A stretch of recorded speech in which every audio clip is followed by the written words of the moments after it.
शारदीय नवरात्रोत्सवाला आजपासून सुरुवात झाली आहे। भाविकांनी तुळजापूरच्या आई अंबाबाईच्या दर्शनासाठी मोठी गर्दी केलेली आहे।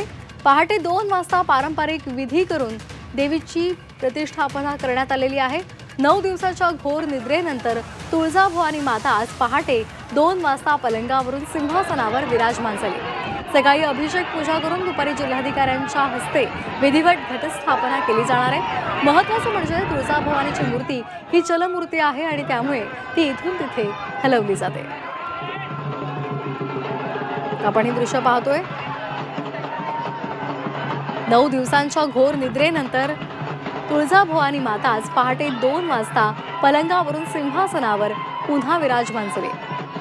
अभिषेक करून आज सकाळी त्यानंतर दुपारी जिल्हाधिकाऱ्यांच्या हस्ते विधिवत पूजा केली जाईल आणि घटस्थापना केली जाणार आहे। तुळजाभवानीची मूर्ती ही चलमूर्ती आहे आणि त्यामुळे ती हलवली जाते। आजपासून नवरात्रोत्सवाला प्रारंभ होतोय आणि त्यामुळे विधिवत पूजा करून घटस्थापनेच्या या उत्सवाला सुरुवात होणार आहे।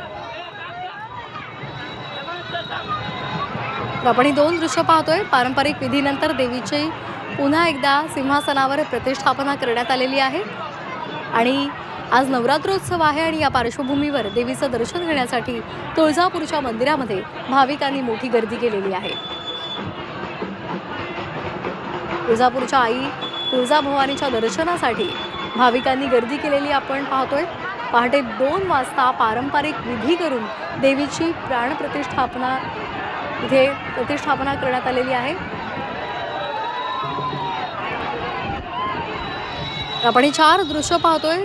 कोल्हापूर, तुळजापूर आणि त्याचबरोबर माहुलगावची आणि वणीतली महालक्ष्मी, त्याचबरोबर तुळजापूरची तुळजाभवानी आणि तसंच माहुलगडावरची रेणुका देवी आणि सप्तशृंगी मातेच्या दर्शनासाठी भाविकांनी गर्दी केलेली आहे।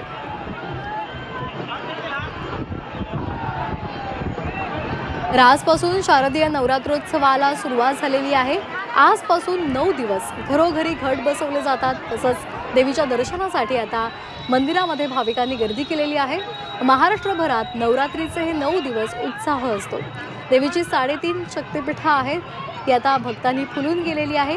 कोल्हापूरची महालक्ष्मी, तुळजापूरची आई तुळजाभवानी, माहुलची रेणुका देवी आणि वणीची सप्तशृंगी या मातांच्या दर्शनासाठी आता भाविकांनी गर्दी केलेली आहे।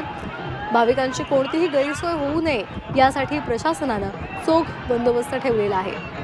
या मंदिरांसह राज्यातील आदिशक्तीच्या प्रत्येक मंदिरामध्ये जागर, गोंधळ आणि गरब्यांचा उत्सव रंगणार आहे।